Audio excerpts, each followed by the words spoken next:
Before we start, please make sure to like, subscribe, and share this video with your friends and family. Also, can you please tell me where and what time you're watching? Thanks.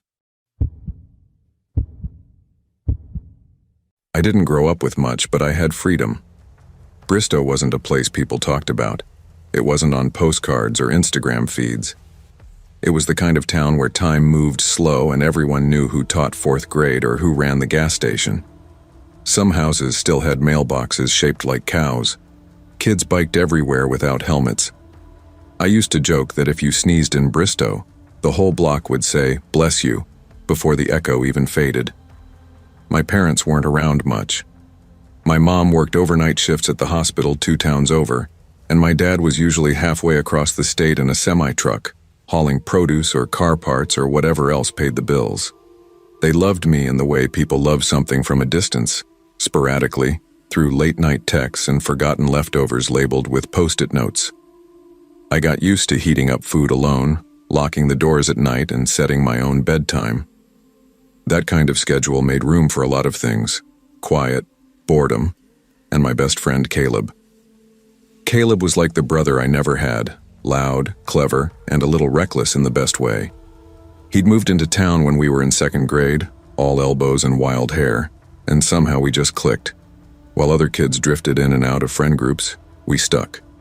We made forts in the woods behind the school, launched bottle rockets from his porch, and stayed up way too late watching YouTube videos that probably warped our brains in subtle, permanent ways. By the time we were 14, our lives revolved around the basics: horror games, ham sandwiches, and trying to figure out which girls might like us back. That summer, July to be exact, Caleb invited me over for a weekend sleepover. Nothing fancy, just games, junk food, and the chance to avoid the heat. I didn't hesitate. His new house, because Caleb's family moved a lot, always chasing better jobs or cheaper rent, was off Woodland Avenue. Set back from the road, hidden behind brittle pine trees in a yard that looked like it hadn't seen a mower in weeks. The siding was faded blue and peeling, and the roofline sagged like the house was just tired of existing. When I pedaled up that driveway on a heatwave Saturday, sweat already sticking my shirt to my spine, I didn't think anything of it. Not the boarded-up crawlspace vent, not the crooked porch light, not even the mailbox hanging from one screw. I just thought, another house, same Caleb. He met me at the door in gym shorts and a smirk. Bring the game? I held up the PS4 like a trophy. An extra controller. Legend. He stepped back and waved me in. AC's busted though. Prepare for hell. The air inside was thick and unmoving. Windows cracked open just enough to stir the curtains. The living room smelled like detergent, dusty furniture, and that weird artificial lemon scent that always came from powdered drink mix. The furniture looked borrowed or forgotten. 2 armchairs that didn't match. A couch that sagged like an old man's back, and not a single picture on the walls. We hauled our gear upstairs, set up in his bedroom, and fell straight into gaming like no time had passed since our last sleepover.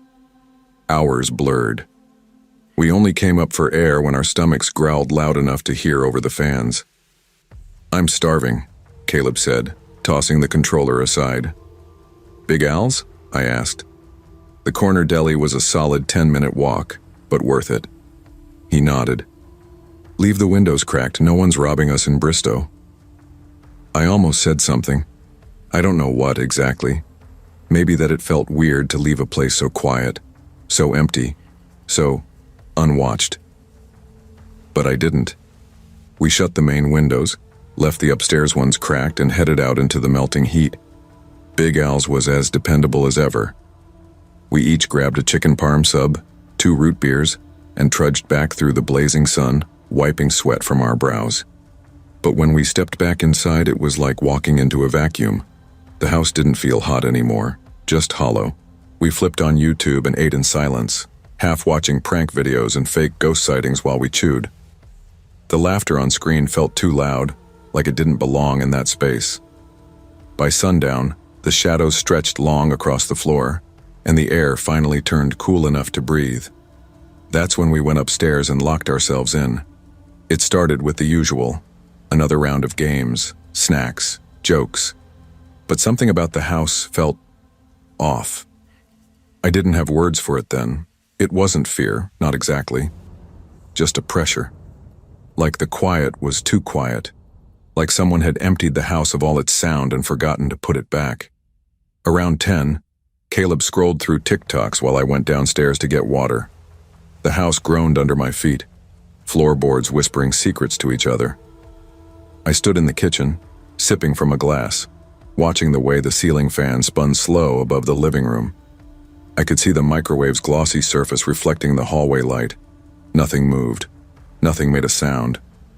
But as I climbed the stairs, glass still cold in my hand, I heard it. Footsteps. Not upstairs. Not me. Downstairs. Slow. Deliberate. I stopped cold. Listened. The sound moved from the kitchen to the hallway. Then something creaked, a drawer being pulled open. Not slammed, just opened. I ran into the bedroom, shut the door behind me. "Caleb," I hissed, "wake up." He rolled toward me, groggy. "What?" "There's someone downstairs." He stared, waiting for me to laugh. "I'm serious," I whispered. Then we both heard it. Pacing. Soft but clear. Kitchen to hallway, hallway to guest room, then nothing. Caleb's voice was flat. "Lock the door." I bolted it and backed away. Seconds later, the doorknob rattled, lightly at first, then again, harder, then silence, then bang. We both jumped. Another bang. Caleb scrambled to the window. "Help me," he said through clenched teeth. The latch wouldn't budge. Years of paint and humidity sealed it shut. I shoved. He hit it with his shoulder. Behind us, the doorknob shook violently, fist-pounding wood. Then crack. A chunk of the frame splintered. The window finally gave. Cool air poured in like freedom. "You go," I told him. "No, you go." He climbed out first and dropped. I turned to look back. Crack. The hinge at the top of the door snapped. I launched myself out the window. My arm hit wrong. I felt it pop. Pain exploded in my shoulder and ribs. But I didn't stop. Caleb yanked me up, and we both turned. In the window above, a man stood. He didn't shout, didn't move, just stared. His hair was slick with grease, his cheeks sunken in. His eyes, those eyes, looked stretched too wide, like blinking was a choice he'd forgotten. We ran. Through gravel, through grass, barefoot and panicked. The Ramirez house was 2 doors down. We screamed, pounded the door. Mr. Ramirez opened up in his robe, and his wife called 911 before we finished the story. Cops searched the whole house. Every floor. Every closet. Dogs sniffed the crawl spaces. They found muddy footprints coming up from the basement. Drawers opened. A steak knife missing. Scuff marks along the hallway walls. They said he probably came in while we were gone. That he waited. Quiet. Patient. Maybe to rob. Maybe for something worse. I spent the next 6 weeks with my arm in a sling and nightmares that didn't go away. Caleb's family moved again. Out of state this time. No forwarding address, I haven't seen him since. But I still remember that man's face. Not the way he looked at us, but the way he didn't look away. And sometimes I wonder, what would have happened if the window hadn't opened when it did? What would you have done if it hadn't?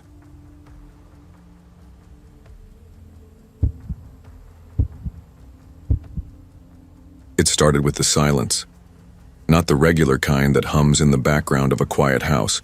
The silence in Sandbrook was different. It had weight. It pressed on your chest when you weren't paying attention. I didn't understand that right away, of course. I thought maybe it was just the move, the disorientation, the ache of being ripped from one life and dumped into another with barely a word of warning. We'd lived in New Jersey for most of my life.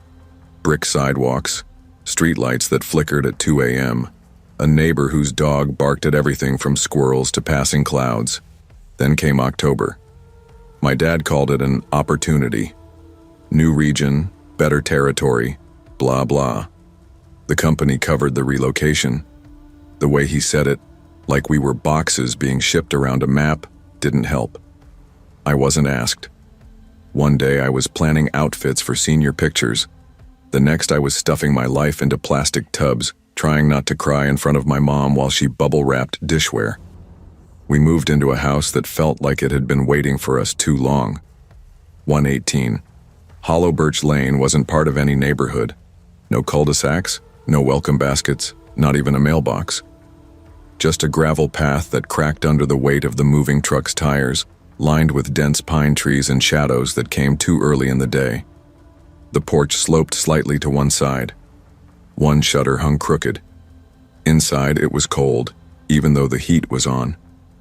There was this smell, not bad exactly, just old, unused, like a place that hadn't been touched in a long time. My parents work in medical sales. That means lots of travel, lots of late-night calls, and very little actual parenting. They said the move was a good thing, a reset. I think they said it more to themselves than to me. Within a week of unpacking, they were both off to different cities, promising to be back soon. I watched their taillights disappear down the road and stood in the doorway with a carton of takeout, realizing I didn't even know how to light the pilot on the stove. At school, everyone already had their friend groups, the kind of bonds you build over years of growing up together. Sleepovers in 3rd grade, bike crashes in 5th, first kisses behind the bleachers. I was invisible, or worse, a curiosity. That girl from out of state. Some teachers couldn't even remember my name. Then there was Rachel. She didn't fit the town either. Not in the way she dressed, sweaters layered like it was always fall, boots with worn laces, or the way she talked, which was slow and deliberate, like each word mattered. It was something in her eyes, like she was always scanning for something that wasn't there. We were paired for chemistry because our last names were close alphabetically. I didn't expect her to even say hi. But she turned to me, smiled like it cost her nothing, and asked if I wanted to come over after school to work on the project. Just like that. Her house was 5 minutes from mine, but felt like it belonged to another planet. Warm lighting, bookshelves full of old paperbacks, and music playing softly from speakers mounted high on the walls. The scent of cinnamon and something citrusy lingered in the air. Her mom greeted me politely, kind but detached, like she was always somewhere else in her head. Rachel and I clicked quickly. There was an easiness about her that I didn't realize I missed in people.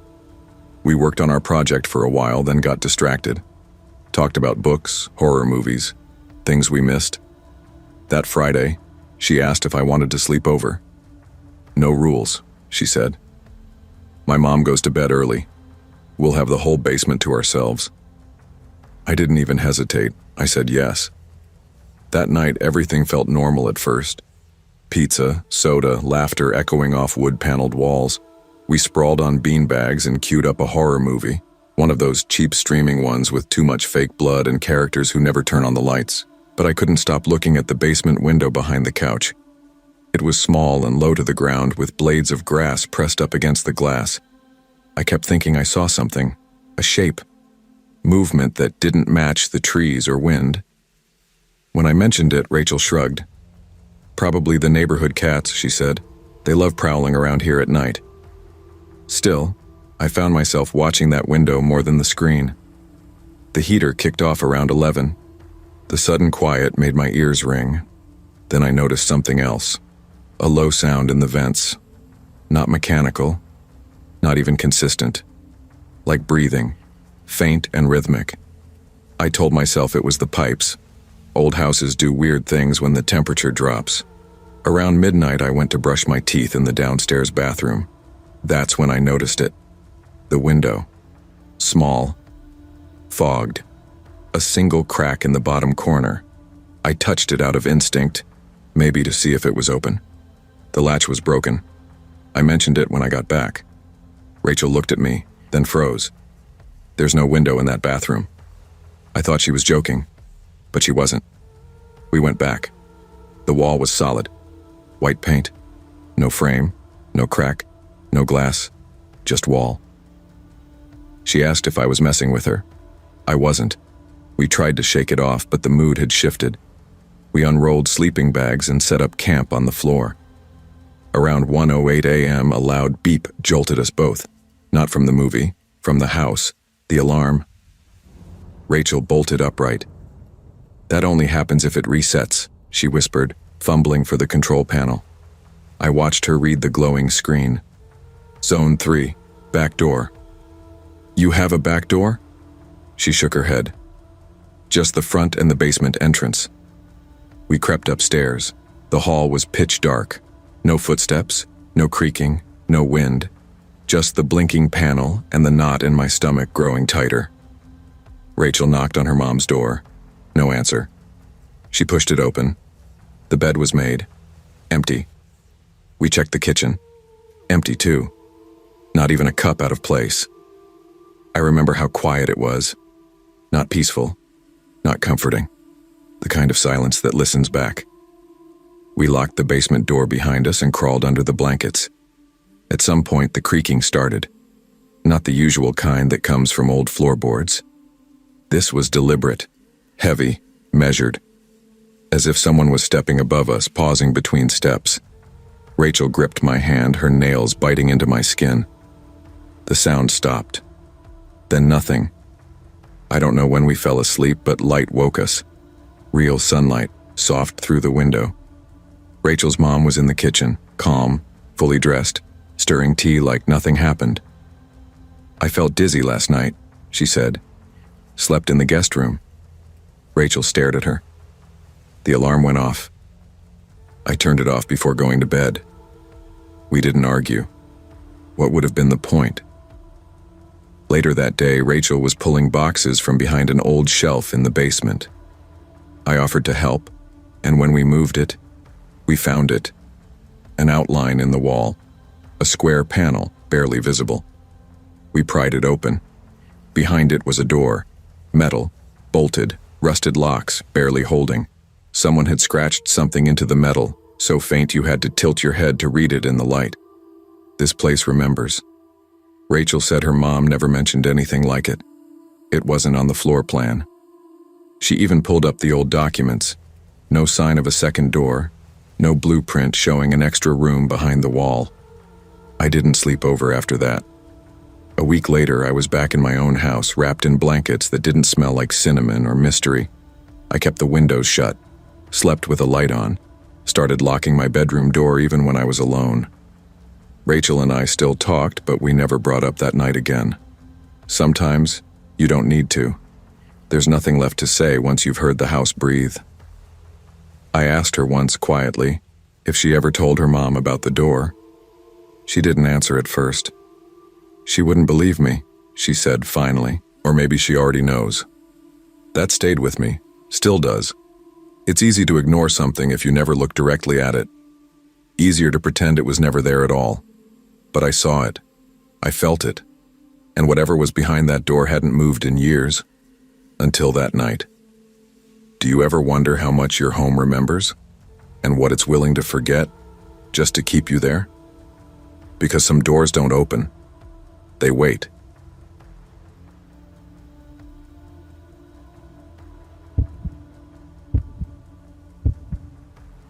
I used to think I understood what safety felt like. A warm room, a locked door, a voice you trusted on the other side. But then again, most of us don't really notice safety until it's gone. Until something small, something quiet, slips in and shifts the shape of a room. It had been almost 6 months since Mom's surgery.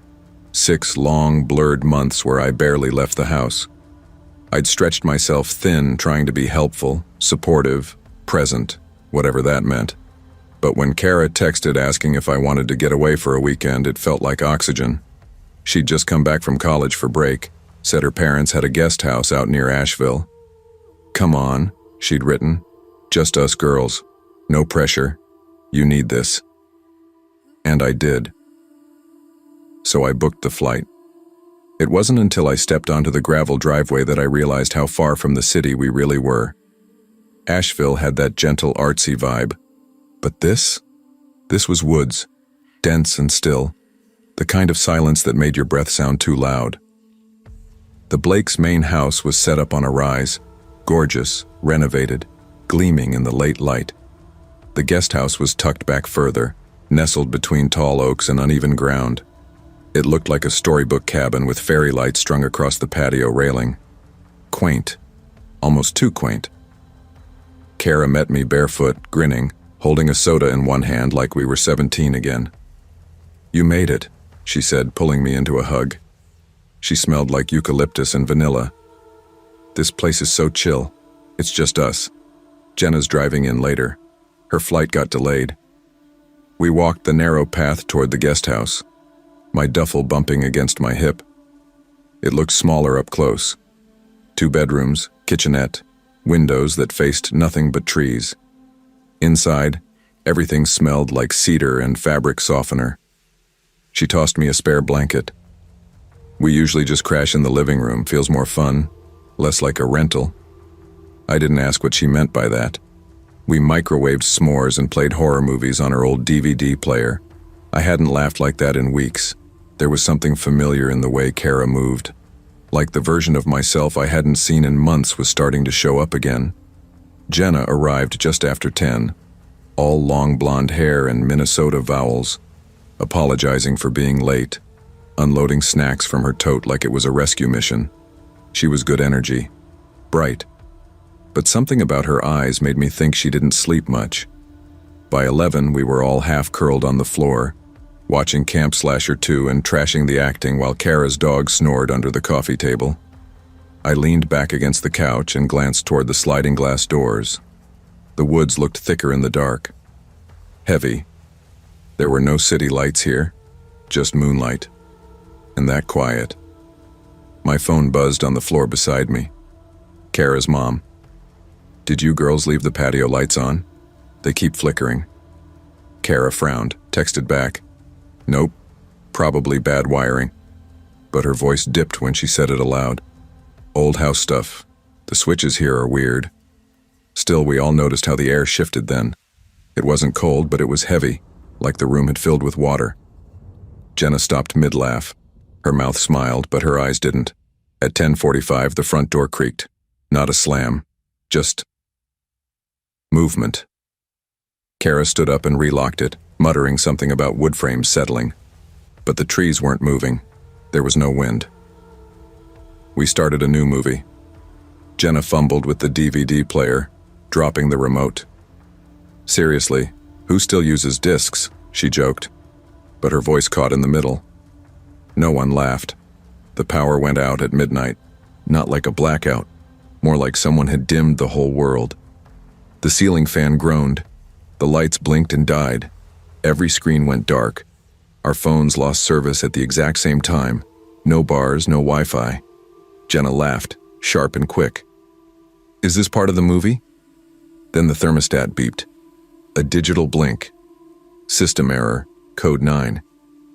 "What does that even mean?" Kara asked, tapping the screen. No answer. Then, footsteps, slow, deliberate, gravel shifting just outside. We didn't move, didn't breathe.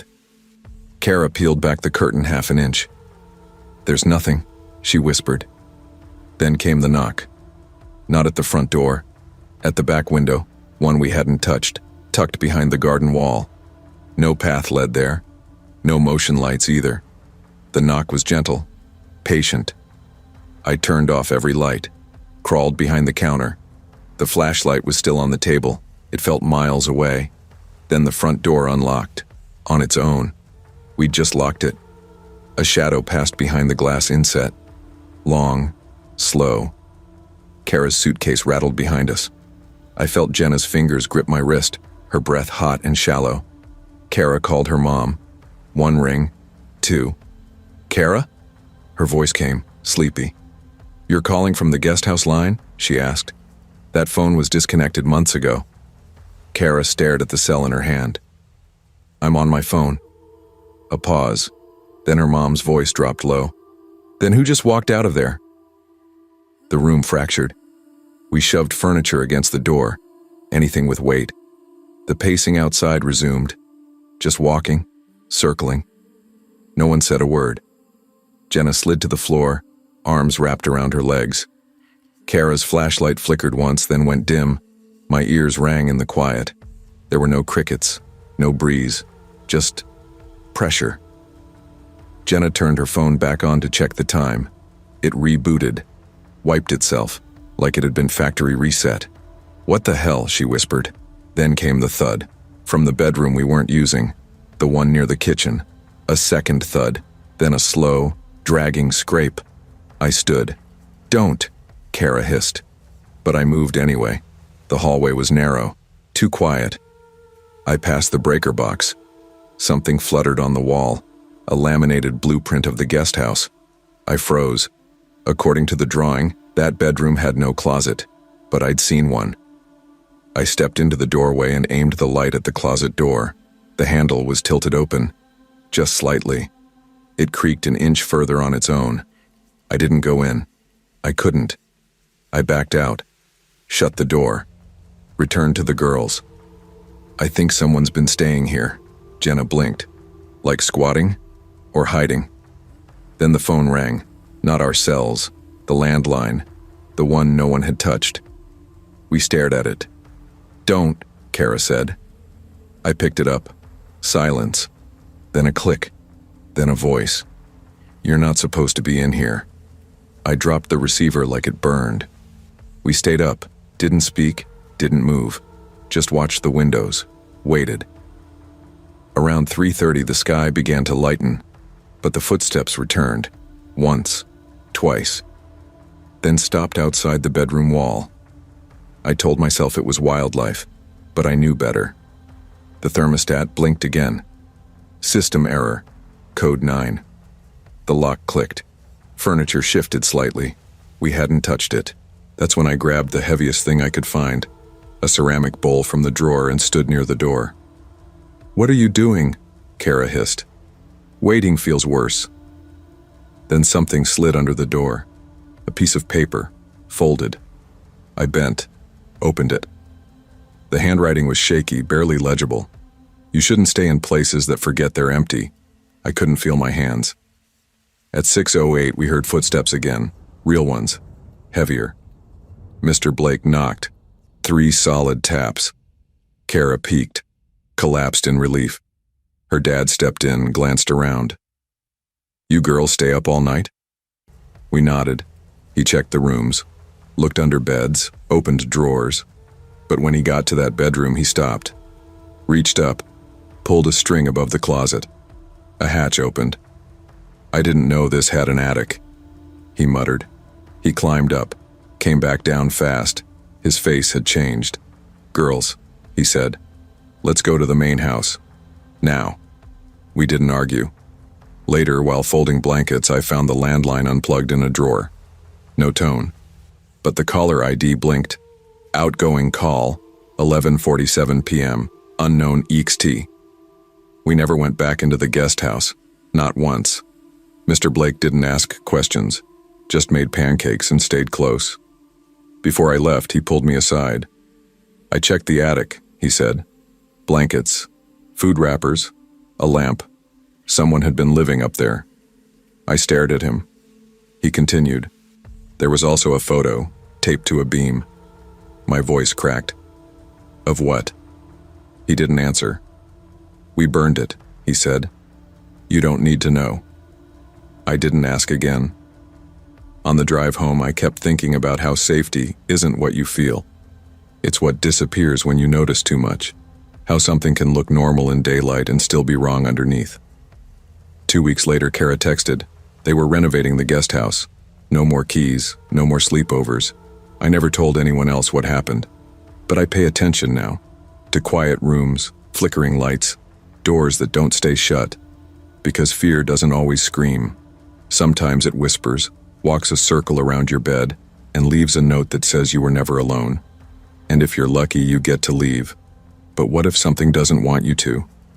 And what happens when the next person walks through that same door, and no one's left to warn them?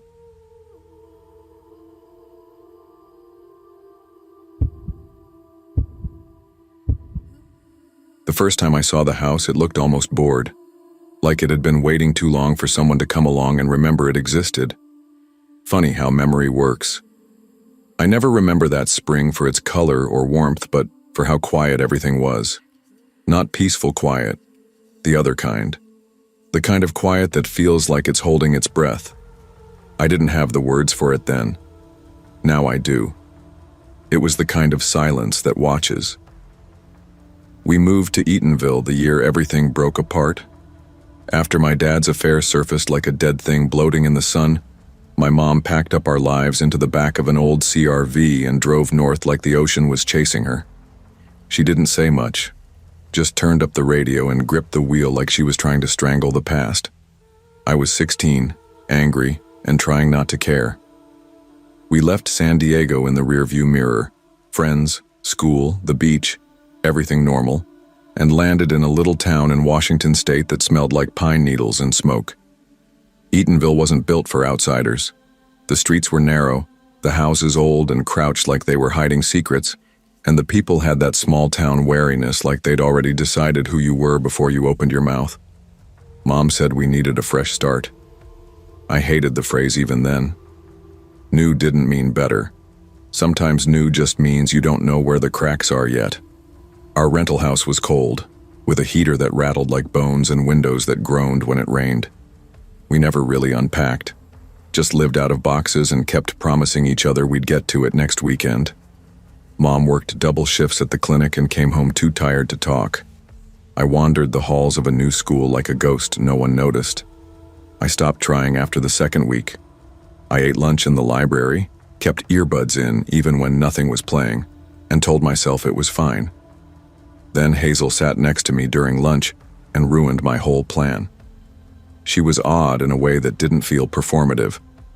Oversized sweaters, chewed-up pens, and a calmness like she'd already survived something and come out the other side with a secret. She never forced conversation, just nudged the silence around until it shaped itself into something you could sit with. "You hate it here too?" she asked one day, flipping through a book of Sylvia Plath poems. "Is it that obvious?" She smiled without showing her teeth. "Only to people who know what it looks like." We started talking. About books at first, then music, then everything else.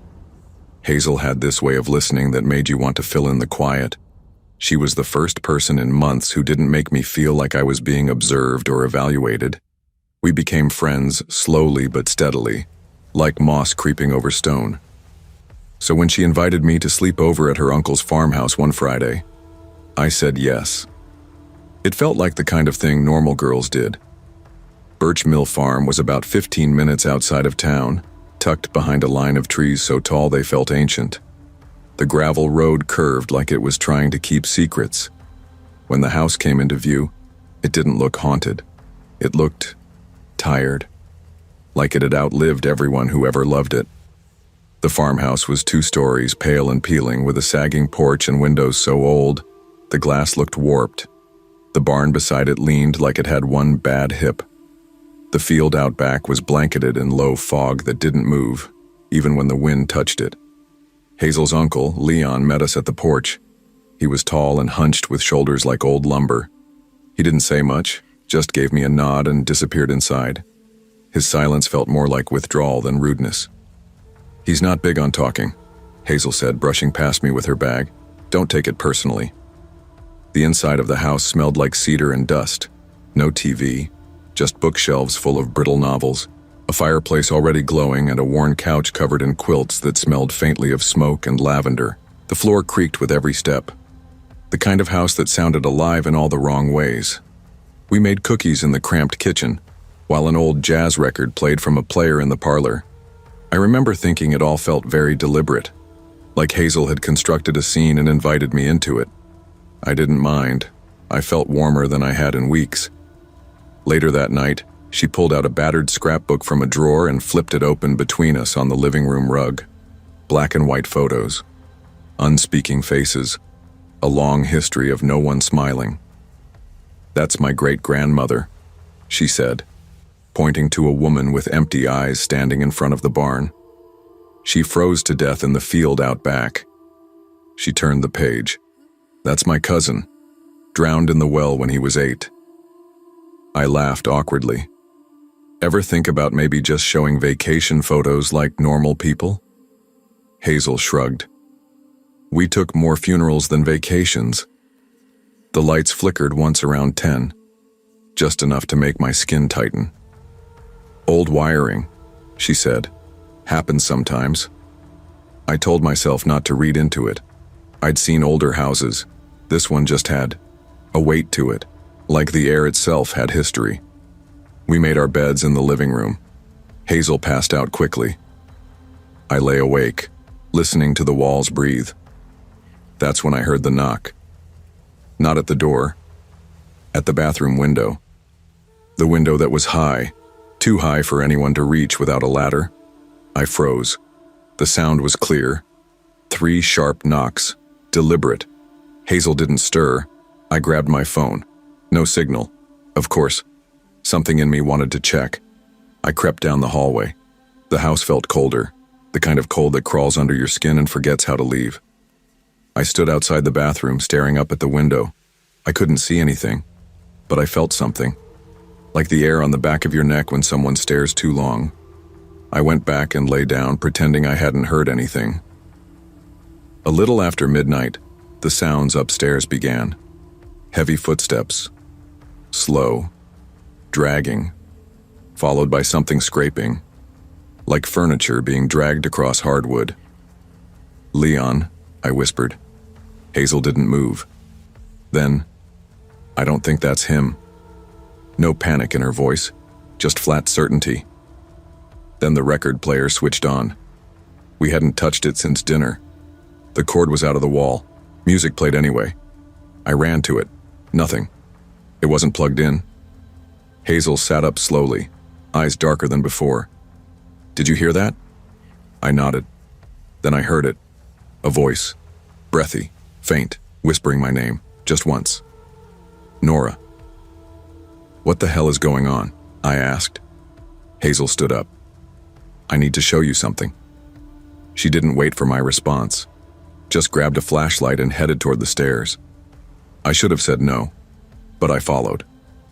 The air thickened as we climbed, like we were walking into something that didn't want us there. Upstairs was darker, colder. 3 doors. Hazel walked past 2 of them and opened the third. The attic. Inside, it smelled like rust and old breath. Hazel moved toward the back corner and dragged aside a trunk. She pried up a loose board. "Look," she said. I bent down. There was a photo inside, water-stained, cracked. But it was me, standing in front of the farmhouse. Same pajamas, same face. I dropped it. "What the hell is this?" Hazel looked away. "You're not the first girl to stay here." I stepped back, every part of me screaming. "She was new too," Hazel said. "Maya, she stayed here last year. She didn't come back to school." "What happened?" "They said she ran away, but I found this picture, and there were others." Then the attic door slammed shut. We both jumped. Downstairs, the music changed, a slow, warped hymn. We ran back to the living room. The fireplace was lit again, but no wood, and above it, a new arrangement. Dozens of photos, all different girls, different years, same house. Hazel stared at them like she'd seen ghosts. Maybe she had. "We have to leave," I said. We ran to the front door. Locked. The key was gone. The bolt jammed. Hazel's hands shook. It wasn't like this before. I turned toward the hallway mirror. That's when I saw him. A man, tall, blurry, featureless. He raised his hand, knocked 3 times on the inside of the glass. Hazel pulled me. "There's a cellar door." We ran. Downstairs, the air was thick with damp earth. The storm doors were chained. Hazel found a key. It fit. We escaped into the night, gasping, barefoot in the fog. We didn't stop until we reached the road. The next morning, police found nothing. No photos, no music, no Leon. Hazel left town. I followed a few months later. But sometimes in dreams, I still see the photo, the one with me in it, smiling at something just out of frame, and I wonder, if a house remembers every girl it's ever taken, how long before it comes looking for the ones who got away?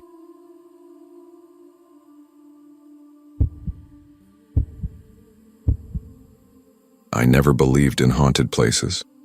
Not really. I believed in mold in the walls, old wiring, neighbors who talked to themselves too loud. But not ghosts. Ghosts are stories people tell to give shape to the things they don't understand, like loneliness or grief or guilt. Things you carry around long after something breaks inside you.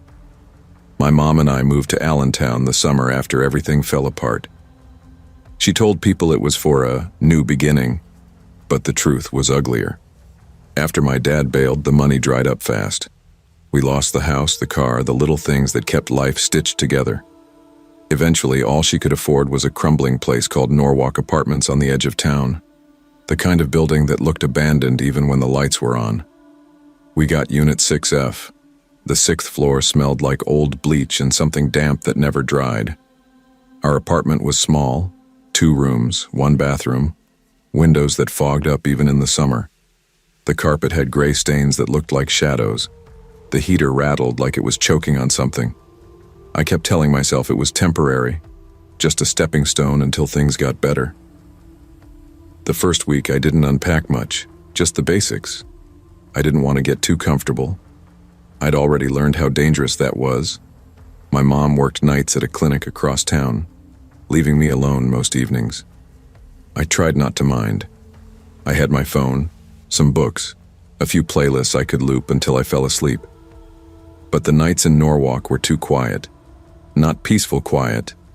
The opposite. The kind that made your skin prickle. Like the silence itself was listening. That's when I met Madison Taylor. She lived 2 doors down in 6B and had this weird charisma, like someone who could walk into a funeral and somehow make it a party.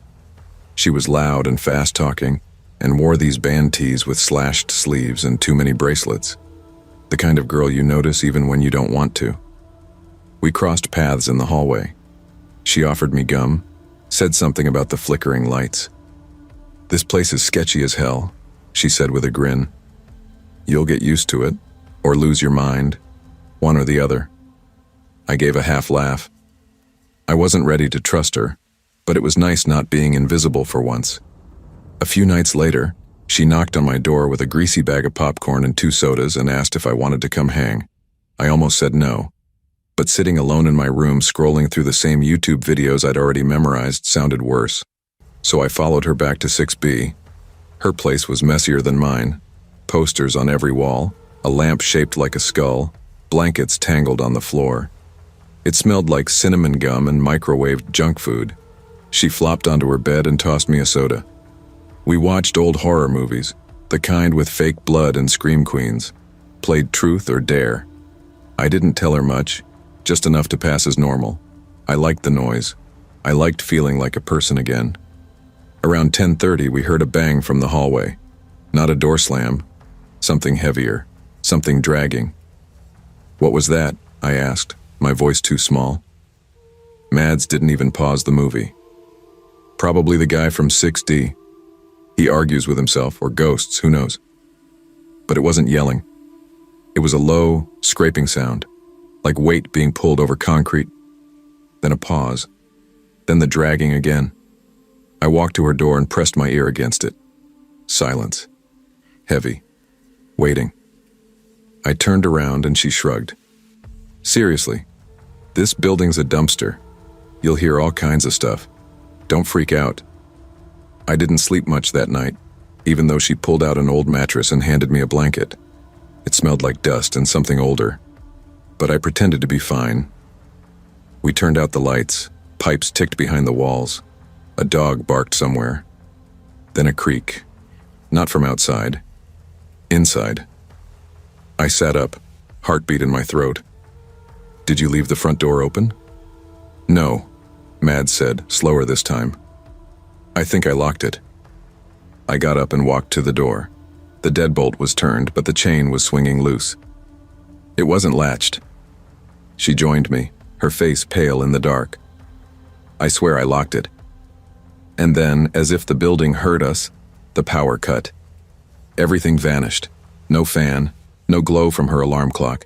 Just thick, suffocating dark. "Power goes out sometimes," she said, whispering now. But she didn't sound sure anymore. Then we heard it. A knock. Not on the door. On the closet. It was soft, deliberate. Not someone trying to get out. Someone trying to be noticed. We turned at the same time. The closet had been stuck shut since she moved in, she told me. Jammed at the hinges. Never opened. But now the door stood cracked open an inch. I couldn't breathe. "You keep anything in there?" I asked. "No," she said. "Just old coats. But I haven't been able to open it in months." She grabbed her phone and flicked on the flashlight. We stepped closer. I could hear her breathing, fast and shallow. I didn't realize I was holding mine. She shined the light through the crack. Boxes, coats, dust, and breathing. Deep, wet. Like someone was just behind the coats, hiding, trying not to be found. We backed away fast. She slammed the door, locked it, and shoved a chair in front. Neither of us said a word after that. Around 3 a.m., I heard footsteps. Not heavy ones. Light, careful. Like someone tiptoeing across the linoleum. I rolled over to tell Mads, but she was still beside me asleep. The footsteps stopped. Then the microwave beeped. Once, twice, then again. Beep, beep, beep. I crawled down the hall, heart hammering. The kitchen was empty, but the microwave was on. Timer blinking, 2:22. It wasn't even plugged in. I turned to run, and froze. Bare footprints. Muddy. Leading from the kitchen toward where I'd been sleeping. I woke Mads. She looked at the prints and went pale. "This isn't the guy from 6D, she whispered. "This is something else." We called 911. The officers came and searched everything. No signs of forced entry. No footprints outside. Nothing disturbed. Except the closet. The chair had tipped over. Inside was a cloth bag. Inside the bag were Polaroids. Dozens. Each photo showed a different girl. Each one lying on that same mattress I had slept on. Different faces. Different years. Same background. Same room. They couldn't explain how the bag got there. No prints. No signs anyone had ever opened the door. We didn't talk much after the cops left. Her mom came to pick her up at dawn. I walked back to 6F in the cold light of morning and didn't sleep for 3 days. 6 weeks later, I saw their apartment door open. Room 6B was empty, like they'd left in the middle of packing. No forwarding address, just gone. 3 families moved in over the summer. None lasted more than a week. One night, on my way to the laundry room, I passed by again. The door was cracked. Inside, the mattress was still there, waiting. Some places aren't haunted because of what happened in them. They're haunted because someone, or something, wants it to happen again, and again, and again. So here's my question. What kind of thing waits in the dark, not to scare you, but to remember you?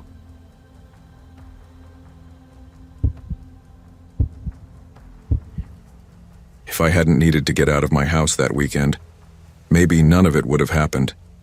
But when you're 16 and the walls feel like they're pressing in on you, even a half-baked invitation starts to sound like a lifeline. Shane and I weren't close. We were the kind of classmates who end up partnered for group projects because our last names sit next to each other on a roster. That's all. We'd spoken maybe 5 times before Mrs. Kaplan's American history assignment paired us together. He was soft-spoken, decent enough at research, and surprisingly funny in this deadpan way that made you double-take to realize he'd made a joke. I'd been over to his house twice to work on our project. His place was clean in that overly orderly way that hinted at a parent who vacuumed stress away. We didn't talk much outside of the project, but when he texted me Friday afternoon and asked if I wanted to crash at his place, I didn't hesitate. My parents had been circling each other like broken satellites for weeks. Not yelling, never yelling, but fighting in that cold, quiet way adults think kids don't notice. My dad would leave the room just before my mom entered it. My mom had taken to cleaning the same kitchen counter 3 or 4 times in a row. It was exhausting, and even though I knew I couldn't fix it, I needed to not be in the blast radius when things finally went off. My older brother dropped me off at Shane's around 7. He didn't ask questions, didn't say much beyond text if you need a ride. I think he could tell I needed out too. Shane's house sat near the edge of Fox Hollow, a development that looked like somebody had big dreams and half the money to build them. The first few rows of houses were cookie cutter and lived in, shutters, porch lights, barking dogs. But the deeper you drove, the more it looked like a place the earth was reclaiming. Empty lots with rebar poking out of concrete like broken bones. Half-built frames long abandoned. Tall grass swallowing sidewalks. Shane's place was the last house before a dense line of woods picked up where the pavement stopped. When I walked in, everything felt normal. Too normal, maybe. His parents had just left, judging by the faint scent of shampoo and takeout lingering in the air. A few lights were still on. The TV buzzed low in the background. His beagle Baxter sniffed my backpack, sneezed, then promptly trotted off to curl up by the couch. The first few hours were exactly what I needed. No drama, no tension, just greasy pizza, video games, and trading dumb stories from school. It felt weirdly easy. I remember thinking we might actually end up real friends. Around 11, the tone shifted, so subtly I almost didn't notice at first. Shane started checking the windows more often. He got quiet, not in a tired way, but like he was listening for something. The fourth time he glanced toward the front door mid-sentence, I finally asked what was up. He gave me this half shrug like it was nothing, but he wouldn't meet my eyes. "I thought I saw someone out by the garage last week," he said. "Could have been a stray dog, or nothing. I didn't tell my parents." There was a pause long enough to matter. "Why not?" He rubbed his hands on his jeans. "They'd just say it was a neighbor, or a deer, or that I imagined it." I didn't laugh, but I wanted to.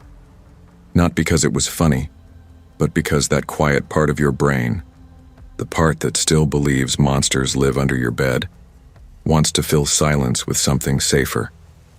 Instead, I said, "Probably just raccoons or something."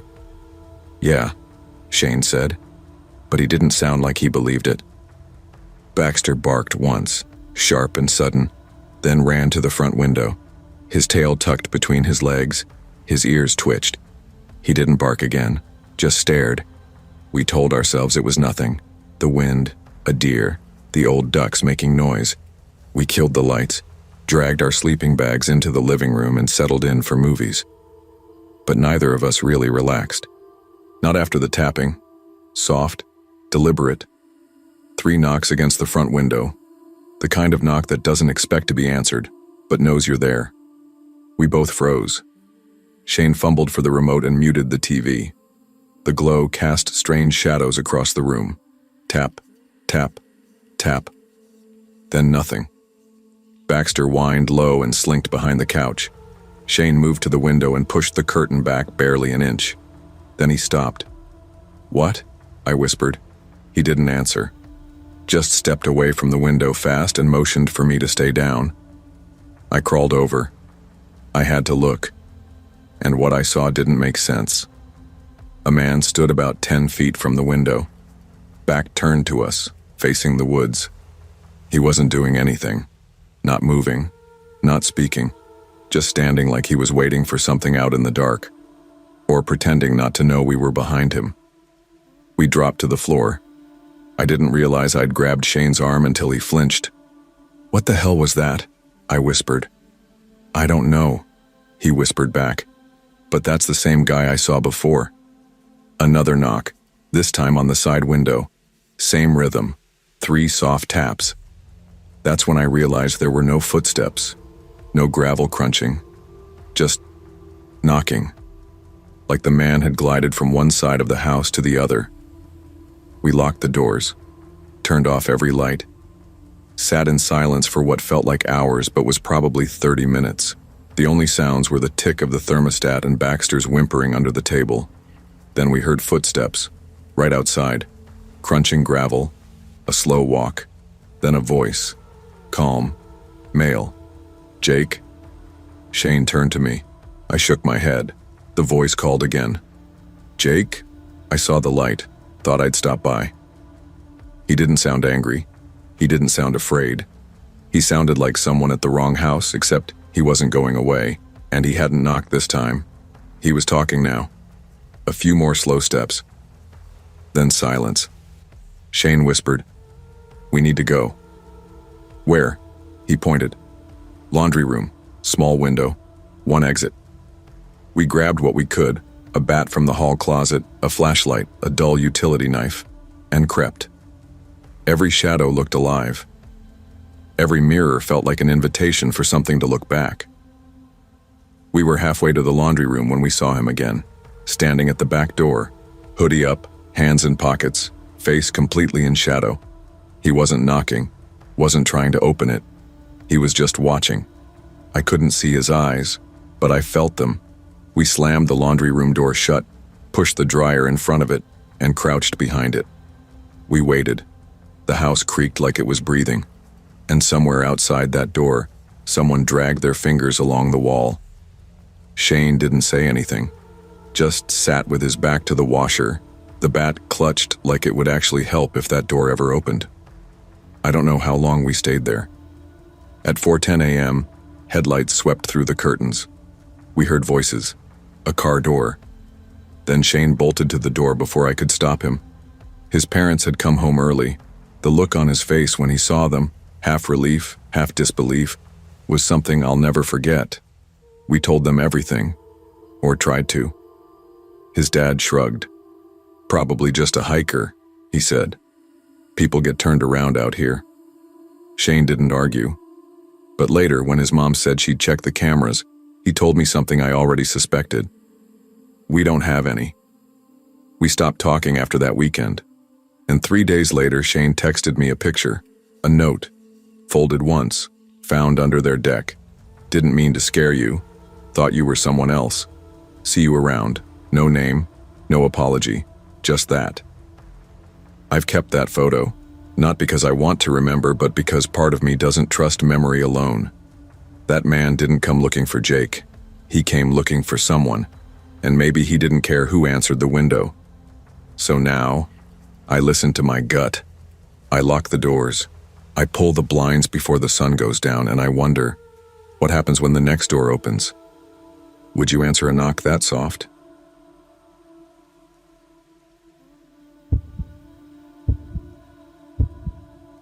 I used to think nothing ever really happened in small towns like ours. The same sidewalks, the same lawns, the same names on every mailbox. Larchfield, Ohio wasn't a place people moved to. You were either born into it or dragged out of it. And for the most part, everyone stuck to the script: baseball in the spring, 4th of July parades, corn mazes in October, that kind of place. But that year, the script changed. Ben Langley showed up 2 months after 6th grade started. And even now I can tell you exactly how it felt when he walked into Ms. Danbury's classroom that Tuesday morning. Like someone had cracked the glass of our snow globe. He didn't say much. He had this way of looking around like everything was already boring to him. He carried a chipped-up skateboard with skull stickers peeling off the bottom and wore the same baggy gray hoodie every day, sleeves chewed, cuffs blackened with grime. When Ms. Danbury asked him to introduce himself, he just shrugged and said, "Ben." That was it. The rumors started before the bell rang for lunch. Someone swore he got expelled from his last school for pulling a knife on a teacher. Someone else said his mom was in rehab. The weird thing was, Ben didn't correct any of it. He just let the stories pile up like they weren't about him at all. I wasn't popular or anything. I hung out with a small group: Charlie, Jamal, Kevin, Hunter, good guys, mostly quiet like me. We didn't cause trouble. So when Ben walked over to our lunch table on Friday and said, "Sleepover at my place tomorrow. You in?" We all kind of froze. It wasn't a question. Not really. More like a challenge. I don't know why we said yes. Maybe it was curiosity. Maybe it was boredom. Or maybe deep down, we already sensed something wasn't right and couldn't look away. I told my dad I'd be sleeping at Charlie's.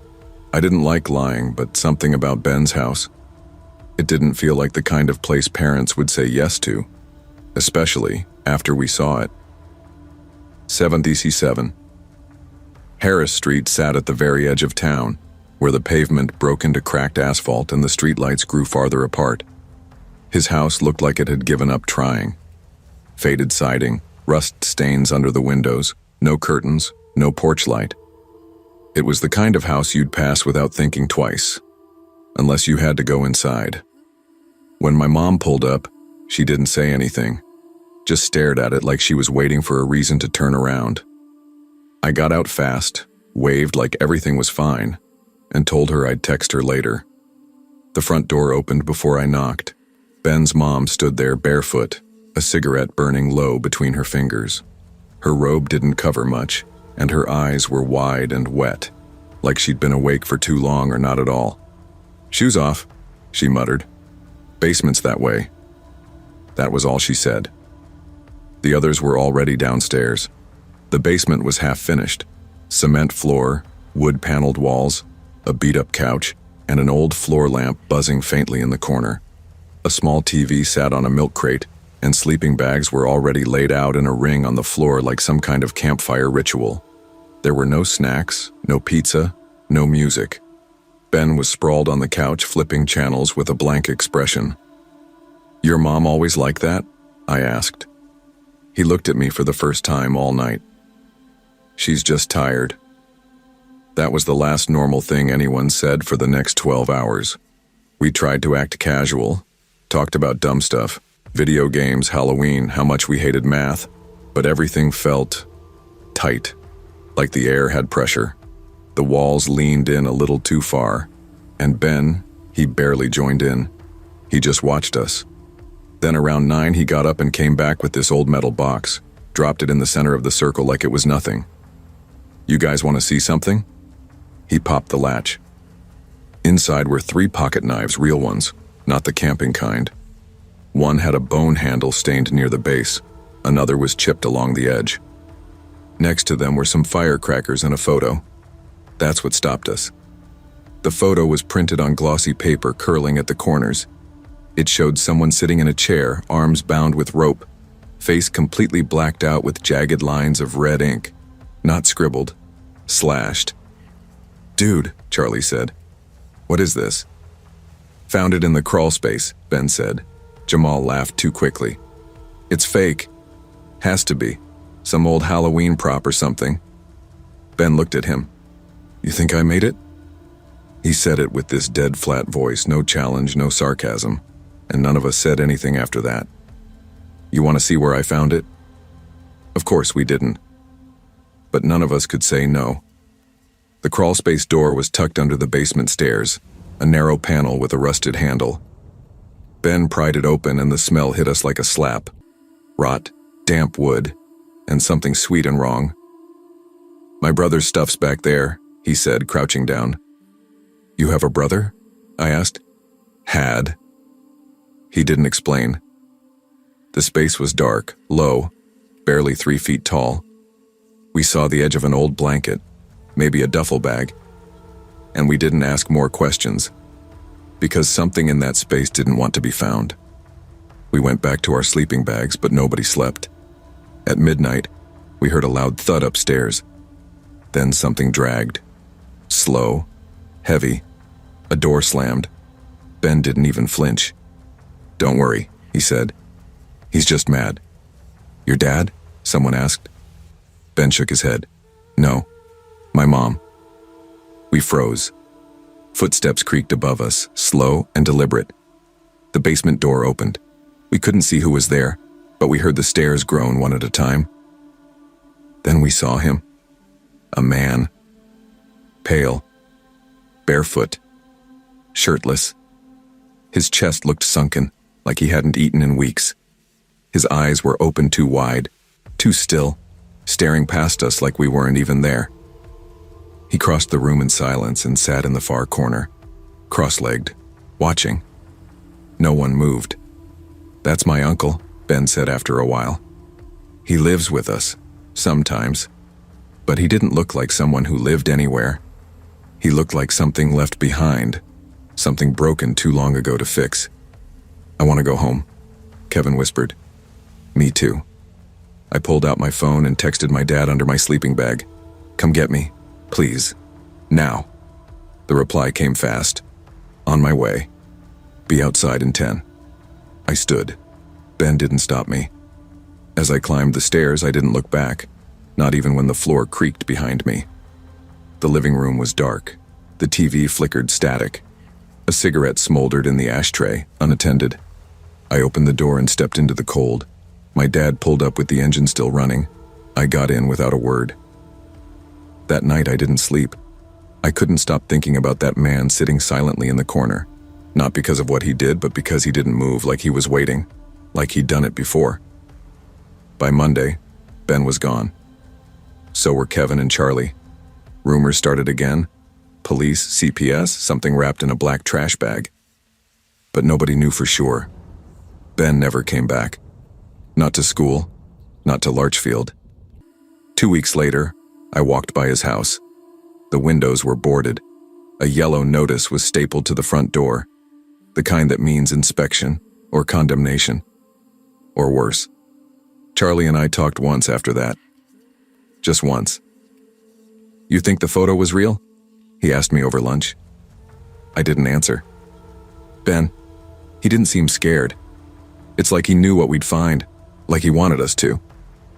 That stuck with me. Because maybe Ben wasn't trying to scare us. Maybe he was trying to show us something. Maybe he didn't know how else to ask for help. That's the part I can't forget. The man in the corner. The smell in the crawl space. The silence that followed Ben wherever he went. And the worst part? He looked used to it. Like no one had ever knocked on that wall to see what was behind it. Sometimes I wonder how many houses are like that one. Quiet. Sealed off. Hiding something awful just out of view. How many kids go to school with us, smiling like everything's fine, while their whole world's caving in behind a basement door? And how long do we let them sit there, quiet, hurting, invisible, before we finally ask what's really going on? So here's the question I ask now, one I wish someone had asked sooner. What if the monster isn't what you find in the dark, but what grows when no one bothers to turn on the light?